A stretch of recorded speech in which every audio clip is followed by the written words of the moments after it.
the fire within. At Crestwood Academy, an elite high school where wealth and status dictated the social hierarchy, a group of bullies thrived on the vulnerability of others. They were the kings and queens of the hallways, ruling with fear and intimidation. Among their targets was a quiet girl named Ayanna Johnson, a black student who kept her head down and her white button-up shirt pristine. To them, she was an easy mark, someone to humiliate and control. But what they didn't know was that beneath Ayanna's calm exterior lay a fierce spirit forged by years of struggle and the discipline of MMA training. When a so-called prank escalated into violence, Ayanna faced a choice: back down or fight for her dignity. They had picked the wrong target. The final bell rang, echoing through the crowded halls of Crestwood. Ayanna adjusted her backpack and navigated through the throng of students, her heart racing with anticipation of the evening ahead. She had dinner plans with her mother and Aunt Marie, who was eager to hear about her college applications. Ayanna had been working tirelessly on her Georgetown essay, knowing how much her mother sacrificed for her education. As she made her way to the back exit, she felt a buzz in her pocket. It was her mother, reminding her not to forget their dinner plans. "I know, Ma. I'll be home by 5, Ayanna replied, her voice steady. She pushed open the heavy door, stepping into the crisp autumn air, grateful for a moment of peace. But peace was short-lived. As she walked past the dumpsters, she spotted a familiar group: Tyler Prescott, the school's star athlete, flanked by his loyal followers, Madison Cole, the head cheerleader, and Dylan Price and Connor Davis, his ever-present sidekicks. They were whispering, their eyes fixed on her like predators stalking their prey. Ayanna's instincts kicked in. She could feel the tension in the air, the way they subtly blocked her path. She could turn back, but that would mean letting them win. She thought of her mother's pride and the scholarship that represented a future beyond this place. With a deep breath, she straightened her spine and continued walking. "Hey, Johnson. Where do you think you're going?" Tyler's voice dripped with mockery as he stepped into her path. Ayanna's heart raced, but she kept her expression neutral. "I need to get home," she replied, her voice firm. Madison circled to her left, phone in hand, recording. "What's the rush? Got another scholarship essay to write." The laughter from the group echoed around her, but Ayanna stood her ground. She had trained for this moment, and she wouldn't let them take her dignity. "Let go of me," she said, her voice steady as Tyler grabbed her arm. "We're just having some fun," he sneered, tightening his grip. Ayanna felt the anger rising within her, but she remembered her training. "Don't give them what they want," her sensei's voice echoed in her mind. "Maybe we should help her practice for those scholarship interviews," Madison taunted, her phone capturing every moment. Ayanna's heart raced as Tyler's grip tightened.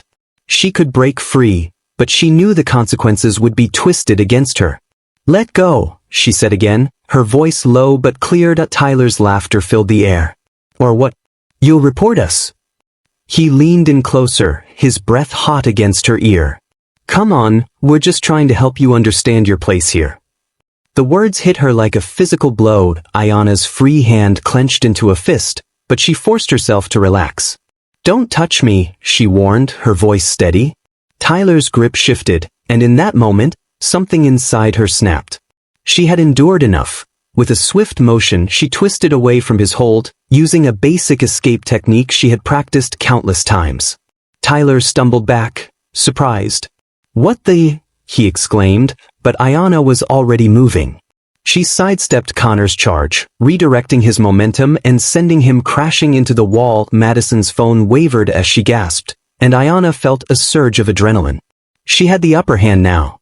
Dylan rushed at her, but she blocked his punch with precision, her training kicking in.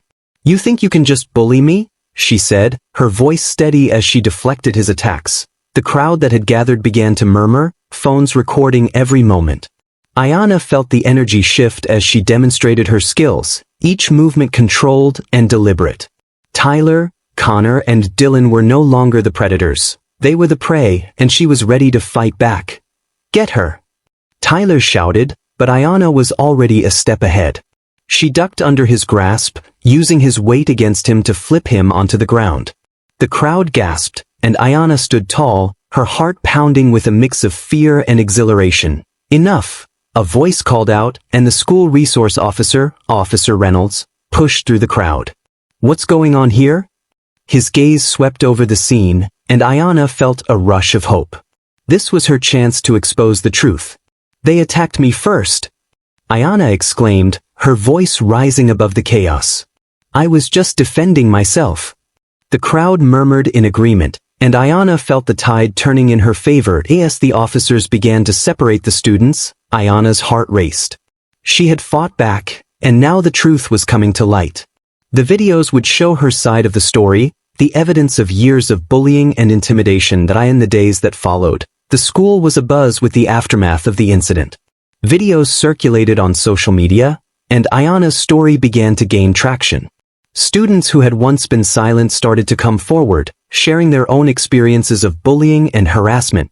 Ayanna stood at the forefront of a movement, her voice echoing through the halls of Crestwood Academy. She organized meetings, bringing together students who had faced similar struggles.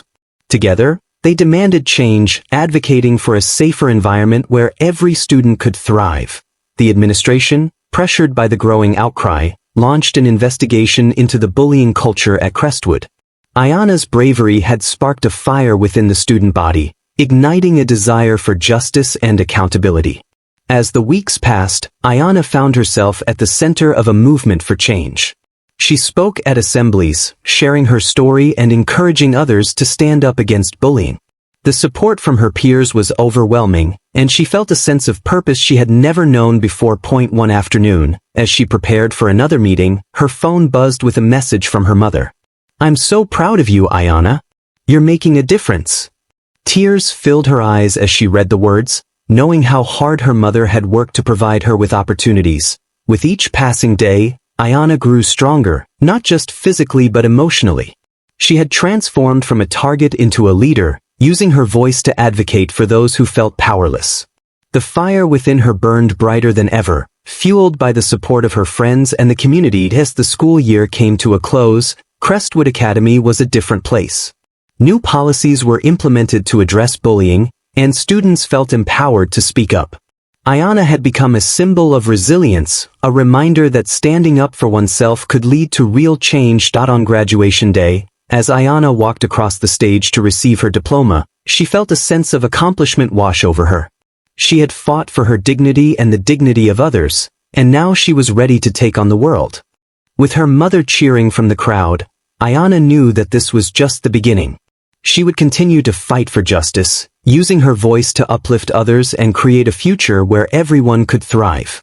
The fire within her would never be extinguished, and she was ready to face whatever challenges lay ahead. As she stepped off the stage, Ayanna felt a surge of hope.